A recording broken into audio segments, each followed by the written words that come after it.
You're listening to PetLifeRadio.com. You've had a long day at work, and you can't wait to just get home, take off your shoes, plop yourself down in your favorite chair, and relax. You walk up to your tranquil residential home and your neatly manicured lawn in your quiet suburban neighborhood, put the key in the lock, open the door, and... Yes, the pets have gone wild! What were you thinking? Welcome to the show about everything you always wanted to know about exotic pets, where to get them, what to feed them, and how to care for them. You'll even find out why some people live with a monkey. Now, here's your host, exotic pet expert and author Bob Tart. Hey, Bob, what were you thinking? Hi, I'm Bob Tart, author of the books Enslaved by Ducks and Foul Weather, and you're listening to What Were You Thinking?, a weekly internet radio show about exotic pets.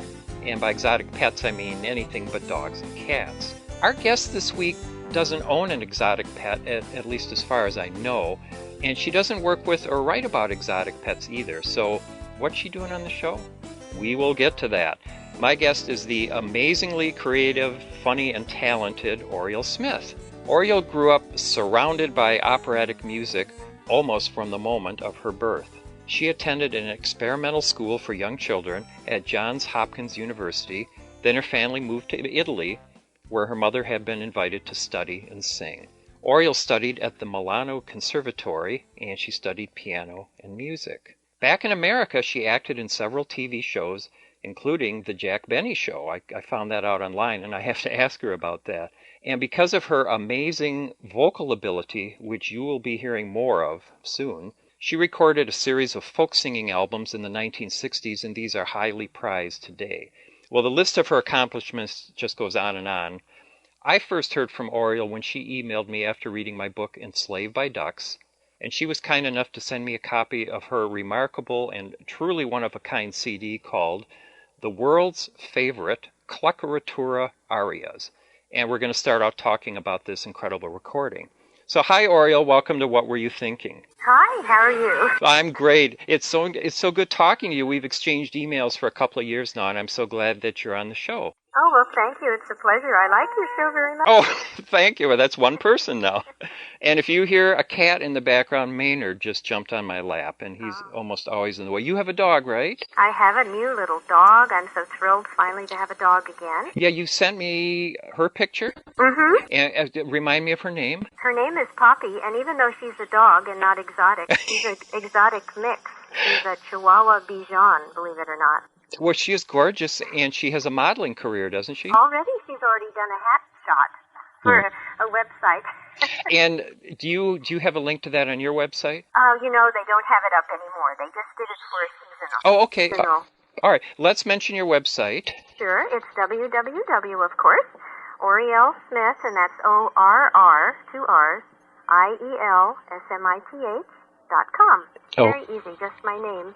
Okay, OrielSmith.com. I want to tell you, too, about another site. Yes. That is just so cute and flattering to me. One of my fans who lives in New Zealand started a MySpace site for me. And it's just darling, and I know he loves to get hits on that. And it's wmyspace.com/ and he calls it the Orriel Smith Society. Ooh. So I was just looking at that last night, and that is a great site, and it's nice, too, that if someone just Googles your name, that shows up right away, too. Oh, good, because it didn't for a while there. Okay, yeah, that's how I found it. I remember you telling me about it, but I found it pretty quickly. So frustrated because I was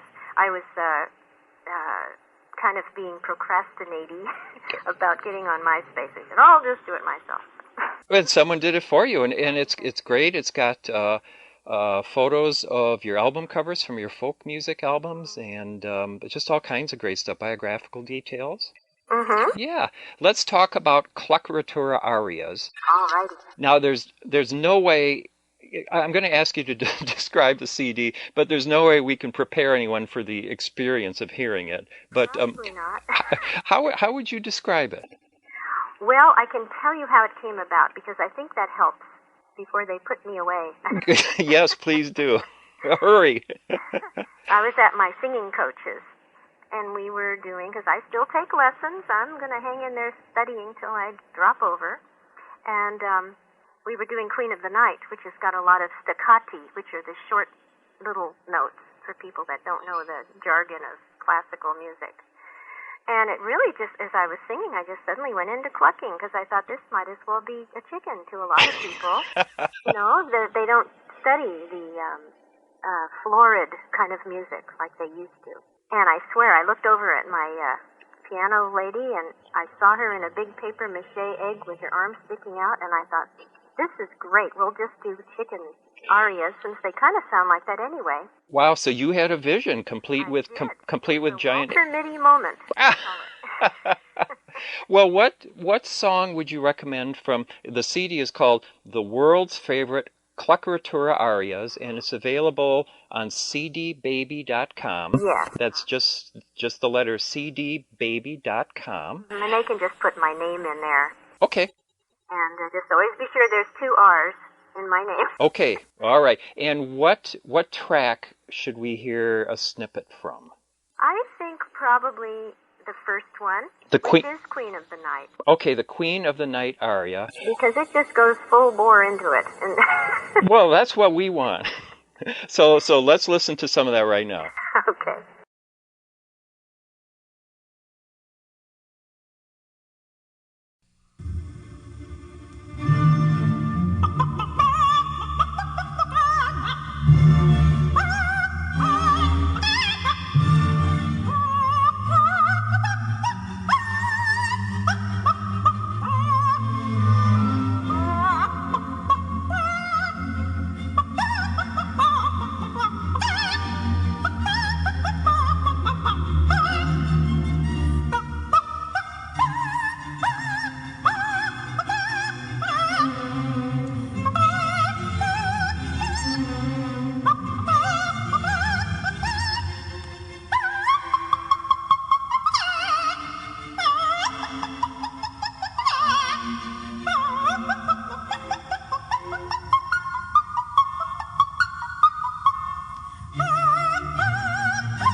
All right, well, okay, I've never heard anything like that before in my life, and it's just one. What I like about it is, yeah, it's silly, and yeah, it's over the top, but it's really impressive, and you can tell that you really know what you're doing and that you're enjoying doing it.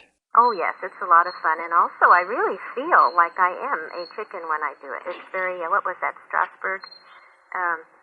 acting. Oh, Lee Strasberg.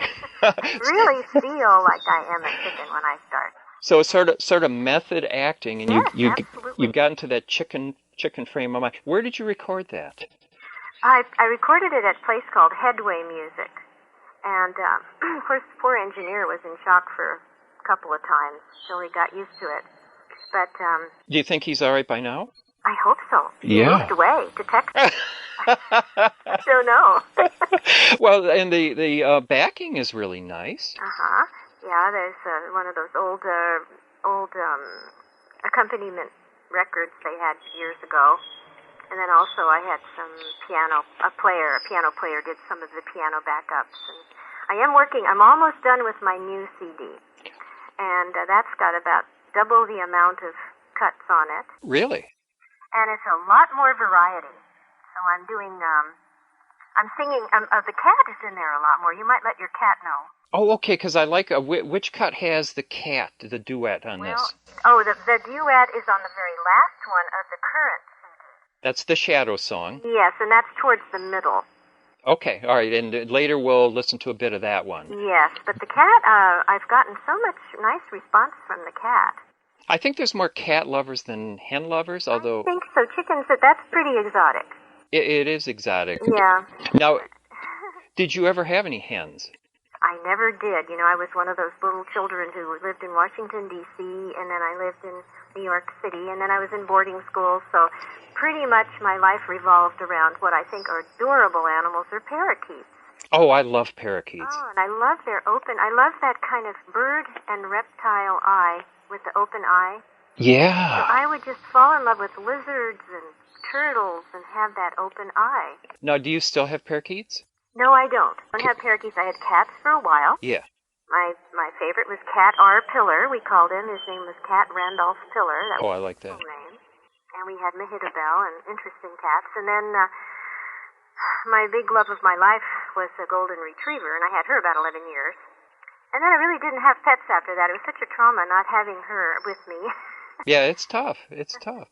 Well, has there been any kind of a precedent for a CD like this? Well, I haven't found one. I've looked. There are a lot of chicken singers out there.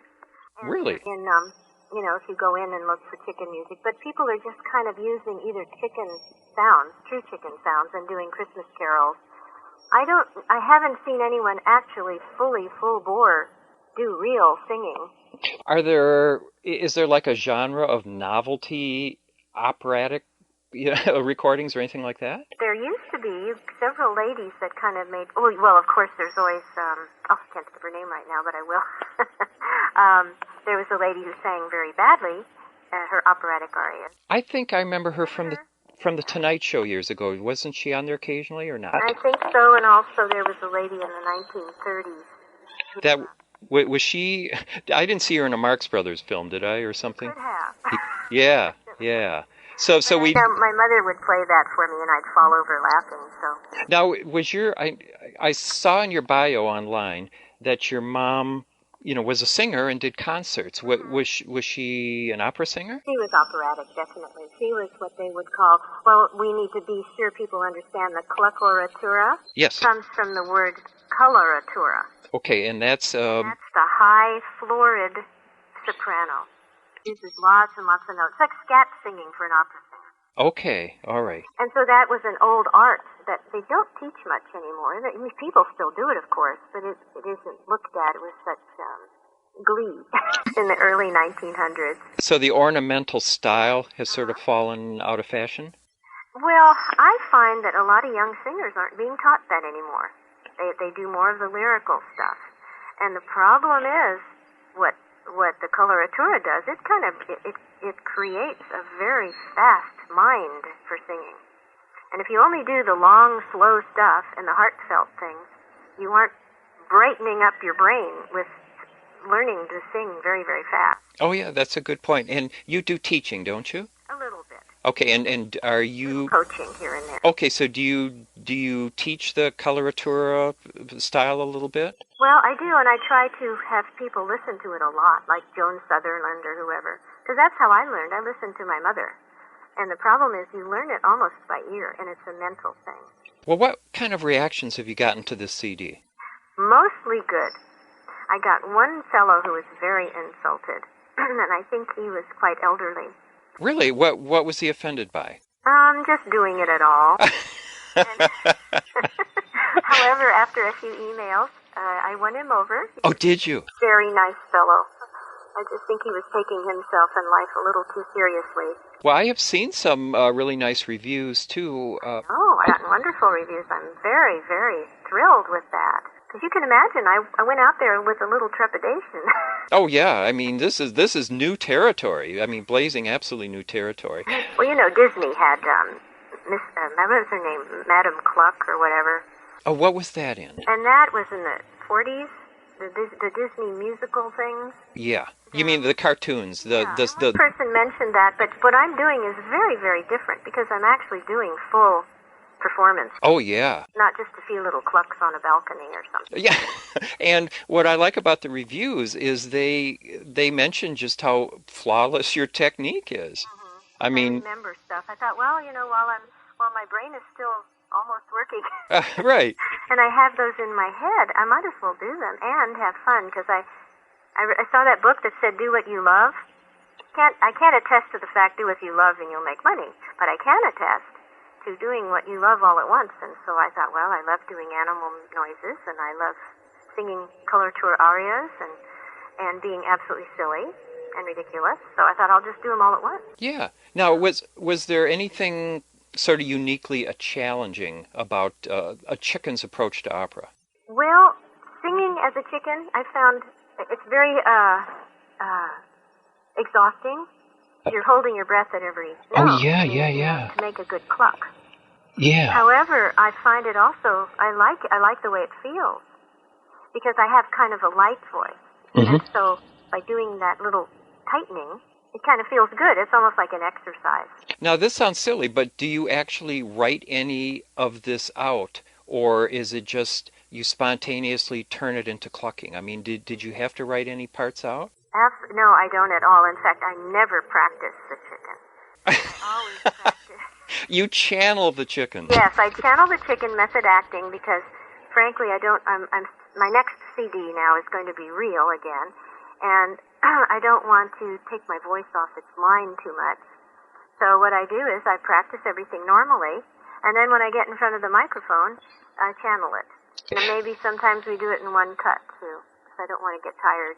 Well, I want to talk about your new CD. We're going to take a break because there's a slight possibility someone is sponsoring the show. Mm-hmm. So we'll be right back with What Were You Thinking and more with Orriel Smith after possibly a word from our sponsor.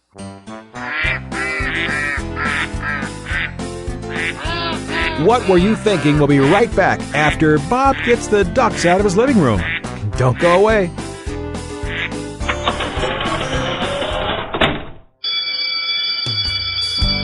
School's in session on Pet Life Radio with Teacher's Pet. Learn how to communicate with your pet, train your pet, and see the world from your pet's point of view. You may even learn a few tricks yourself.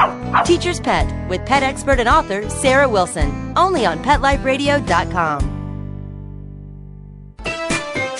Pets are part of the family, and when traveling with your dog, there's only one magazine to include when packing your doggie's duffel bag, and that's Fido Friendly, the travel and lifestyle magazine for you and your dog. Each bi-monthly issue includes hotel, city and state reviews, and doggy destinations to explore with your furry companion. Fido Friendly magazine can be found at Borders, Barnes & Noble, PetSmart, Pet Boutiques, and Fido Friendly hotels nationwide.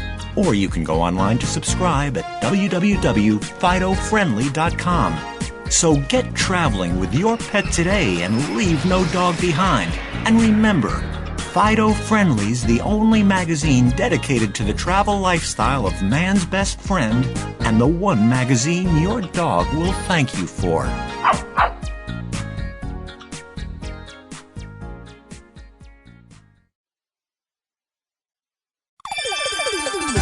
Let's Talk Pets on PetLifeRadio.com. Okay, ducks are in the pond, rabbits in his hutch, and monkeys... Oh, in my car! Oh, okay, well, I go check my insurance policy. We'll turn you back over to Bob. Welcome back to What Were You Thinking? And we are talking to Orriel Smith. Orriel, you know, it's always funny on a podcast. This isn't like a radio show, so I always feel silly reminding people who they're listening to because, I mean, they've downloaded the thing. But let's pretend that someone is just coming in late, and that's an excuse to play something else from your CD. And do you think we should play part of the Shadow song, or is there something else you recommend? Oh, I think the Shadow song is fine. Okay.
Okay, so that'll give you another hint of this really wonderful CD, and I will remind you the title anyway, just to get it out there again. It's called The World's Favorite Cluckoratura Arias, and it's at cdbaby.com. And remember, Orriel Smith is spelled Orriel, and you gotta get this CD. It's just you've never heard anything like it in your life, except maybe partly what's coming up on your new CD? Oh, yeah, my new CD, I got horribly inspired a few times. And I was thinking, gee, for instance, Memory from Cats, that song. Oh, yeah. Why not have a cat sing it? Oh, my gosh. Well, so I'm doing that, and I'm doing the All I Ask of You with the chicken and the cat duet. A lot more duets in there with the cat and the chicken. Now, is that hard to do a duet? Well, not really. We just do one track, and then the cat, we work on the other track. Yeah, but you're kind of it's like when I see like Who Framed Roger Rabbit, where you got Bob Hoskins playing against a cartoon character. Now I'm always thinking that's got to be hard because you're really only doing one side of it, and you're kind of doing that too. Yeah, well, you got your good old earphones, and I have an engineer now who understands me, which is frightening. Really? Really? What planet is he from? Yeah, I know. But he does help me as far as the mechanics. And I was a studio singer for years, and I'm very Probably I'm happiest and most comfortable in a recording studio. Well, we're going to talk about that. But tell me a little bit more about the CD, what the title's going to be, when it might be out. Yeah, the new one. Well, we're trying to mix it now. I was sick in this summer, so I missed about 3 months' worth. So I wanted to get this out for Christmas. I'm trying desperately to... Are you feeling okay now? Oh, yeah, I'm fine. We just went on a nice long trip, and somebody had strep laryngitis on the ship. Oh, no. Passed it around to everybody. And, of course, you don't sing at all until you're absolutely well. So I had to wait a month just before I even tried to sing. Yeah, and what's the new disc called? It's going to be called Live, or Alive, I think, from Carnegie Hall. And it will be Cluckoratura and Cat-oratura, because her name is the Cat-oratura. Yes. Songs and arias. And and then I went to see that wonderful new movie about Edith Piaf. Have you seen that out there? It's called La Vie en Rose. Okay, no, I didn't see it. Are you a Piaf fan at all? No, but I know of her, but I don't. Well, as I was driving home, these things hit me all of a sudden. And as I was driving home, I thought, oh my gosh, Edith Piaf would be wonderful for a cat. Or then, as a chicken. But I have one cut where the cat is singing the solo and the chickens are all doing the accompaniment. Oh, man. She had sort of a chanteuse style, didn't she? Yeah, chanteuse and kind of a what would you call it? Kind of a street singer. Yeah. So I certainly went out of my character for that. But had a lot of fun doing that. That was really great. You had just an absolutely amazing youth. I have to ask you about Jack Benny. Was that true that you were on the show? Yes, and I almost didn't remember it until somebody sent me something.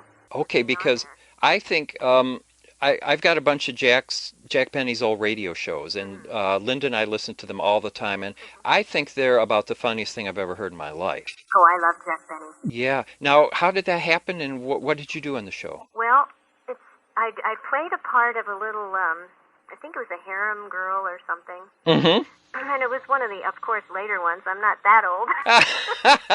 I'm getting there. I think I saw it was like 68 or something like that. Yeah, it was in there, because he was just doing a few specials by that time. Oh, okay. Yeah, so it was one of the television things. Okay, did you have lines, or did you... Yeah, a couple. Yeah. If I recall.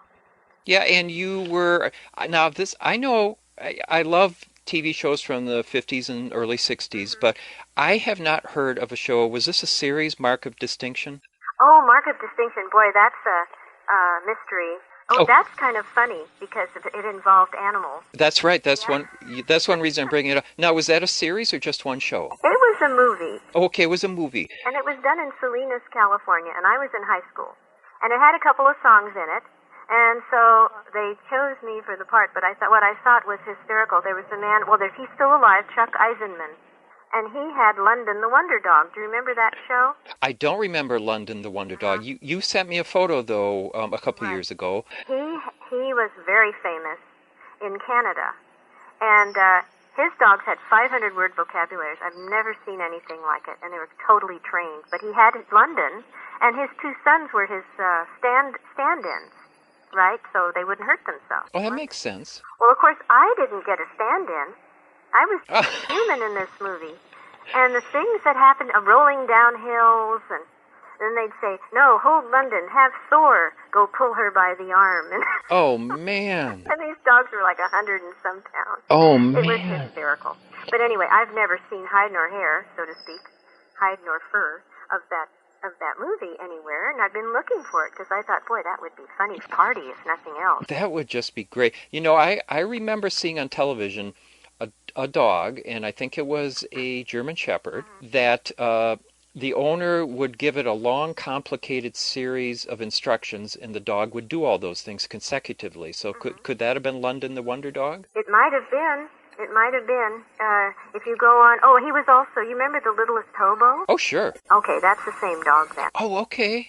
All right. London the Wonder Dog was out of Canada, and then I guess they moved here, and then they did The Littlest Hobo movie. Yeah.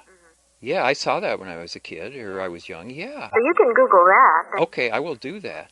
And Shiloh Shepherd. I learned all about Shiloh Shepherd. I know we're not supposed to be talking about dogs. That's okay. Let's talk about dogs. So London was a Shiloh Shepherd? Yes, apparently, and there's a lady who specially raises them. And apparently they stand a little differently. They're longer in the back, and just really interesting. Well, I remember the dogs looked just gorgeous in the photo. Yeah. And you had a nice career as a folk singer in the 1960s. Yes, when my when my father died, we had moved to Long Beach, and then after he died, my mother said, and I thought this was interesting, because we were from the East Coast. She said, "Well, do you want to go back to the East Coast and go to Sarah Lawrence College, or work towards that, or go to Hollywood?" Well, I was singing, and I thought, "Oh, let's go to Hollywood." So she always did what I wanted. That's nice. We ended up there, and I was doing a lot of classical things, even as a child. And then I went to Arrow Bear Music Camp up in Lake Arrowhead area, and I was playing the violin in the orchestra up there. Really? And Jean Ritchie was there entertaining us with her guitar and her dulcimer. Mm-hmm. And she was singing some of those old, beautiful Appalachian songs, and I just fell in love with them, and I really fell in love, being a lazy person, with the fact you can take your guitar anywhere. And I used to practice lying down in bed, I thought, this is great. Yeah, if you play... cart a piano around with you everywhere. Oh, no, it's too hard to cart one of those. Was it hard for you to learn the guitar? No, actually, I learned, we had one of those old record players. Yeah. And it would go down to 16 speed. Right. And I would tune my guitar down to the 16 speed, and I'd listen to the Joan Baez accompaniments and copy them. Yeah. And someone heard you singing, and you got on The Tonight Show, isn't that right? Yeah, someone just heard me, a manager heard me when I was practicing in a hotel in New York City. You and your mom? Yep. We were screeching away. And he knocked on the door and said, "Who has that high voice?" And so there was an opening the next day on Johnny Carson. And you were compared to Ema Sumac, is that right? Yeah. Mm-hmm. I remember Ema Sumac. She was had this supposedly this real exotic person who had this voice. How many octaves? Oh, I don't know. I think they claimed 4 or whatever. Yeah, and so very good voice. Oh yeah, I have one of her albums somewhere. I think Mariah Carey has those notes. Yeah, I think you're right. She's got a very, very high voice. You can't ever really quite tell with recordings if you hear someone in person, but yeah, on recordings you can. Very good high notes. Yeah, you can cheat now on recordings so easily. Yeah, I know. That's what's spooky. Yeah, but what's so interesting to me is that here's a person who is classically trained, and you sang opera, and suddenly you're doing folk music. And so you're not like someone from Appalachia who just picked up a guitar and learned songs from Grandpa. So what was that like for you? Well, I think part of it was my mother had a very big, beautiful lyric coloratura, which was very unusual. She did things like Lucia and the big roles and still had a beautiful high voice. And I was a little intimidated. And I was a little intimidated also by Joan Sutherland at the time. Oh, yeah. My voice is sweet. And I thought, gosh, do I really want to beat myself to death and try to be an opera singer? Yeah. With first of all, I have a silly personality anyway. And then I pictured myself maybe in some dark little opera house for 30 years in Germany. I thought, it's not me. I'm too commercial for that. So I fell in love with the folk songs. And I can kind of. I haven't heard your folk material, but I couldn't hear you doing Irish songs because some of those are so sweet, and you really need this kind of pure voice, and you really get the opportunity to kind of stretch out, and they're very melodic, and so that's some of what you did, isn't it? Yeah, and what I really love, which I will probably do a couple on my real CD, are the Irish tenor songs. Oh, yeah. And I used to call myself a female Irish tenor. Oh, you did? The ones that I did, like on stage, not necessarily on my original LP. But in fact, those are on Google here and there. You can find the old LPs. It was called A Voice in the Wind. Yeah, I'm just looking at that from your bio. And on eBay, I saw one of those going for quite a bit of money recently. Yeah, I've suddenly had people writing to me, telling me, how much they like it. And those people are a little spooked by the chicken, but they'll get over it. Well, now, wasn't there wasn't there some folk compilation that has come out on CD in the past couple of years? And yes, in fact, there's even another one which was so unusual. In the 70s, there was excuse me, I have a little frog. The chicken has a frog. There was a wonderful composer, and he hired me to sing two singles that were supposed to be used on a movie, and I don't know what happened with that. But one was called Winds of Space, and the other was Tiffany Glass. Was that Philip Lambro? Yes, and that now has been put out on a compilation, those two pieces, and I'm getting really good reviews from those. You mean both are these two separate releases now, or are they both combined on one CD? They're combined on Fuzzy Felt Folk, it's called. Fuzzy Felt Folk, and it's both of the CDs? Both the Tiffany Glass and the other one, and Winds of Space. Oh, I've got to get that. And what kind of music is that? Is that folk, or is it something a little unusual? It's more of what the studio... He hired me as a studio musician, actually. Winds of Space I loved because I think he listened to 50 people or something, but I was able to do it on the spot, where I sang in the room with the musicians, and it's all kind of contrapuntal, and I love his style because he uses the chimes and things that make it sort of outer spacey. And the other one was meant to be a child, kind of a ghostly child singing. So that was the Tiffany Glass. So those are both on that album, and that's based out of England. And now, what? Okay, and so that's, I see this is this Trunk Records? Trunk Records. So Offbeat Record Company, he's quite well known. Okay, and just spell TRUNKrecords.com. And then another one that Philip Lambro did with the Crypt of the Living Dead. Crypt of the Living Dead. Now, what can you tell me about that? That's with Perseverance Records, and that's here in the United States, I think Burbank or something. And that just suddenly came out. I think it's wonderful there's more interest in Mr. Lambro because he's a wonderful composer. And this was sort of spooky singing you were doing. Yes, And so I'm sort of doing little ghostly sounds. I'm a good ghost, I guess. Oh, that's great. Sounds in there. That's great. And that's out now. And then the other Johnny Trunk put it out on another CD called Now We Are 10. Mm-hmm. So that's kind of cute and cool. Well, that's great. And I want people to make sure and get the world's favorite Cluckoratura arias.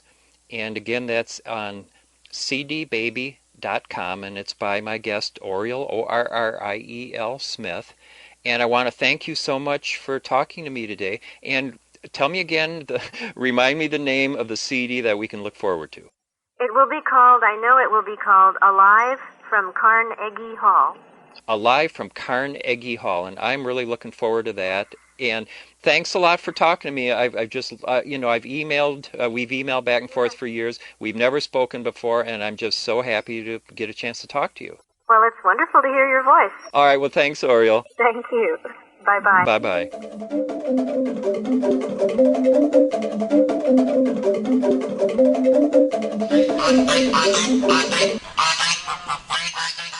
Hi, I'm Linda.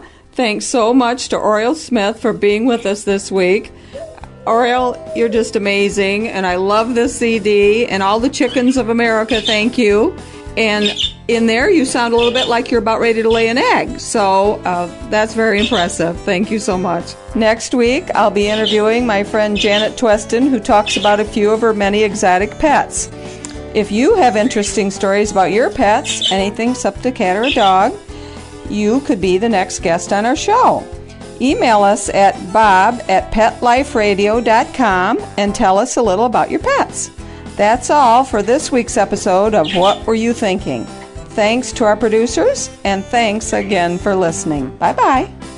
Thinking about buying a monkey? How about a ferret or a skunk? Then check out the show that will answer the burning questions: where do you get them?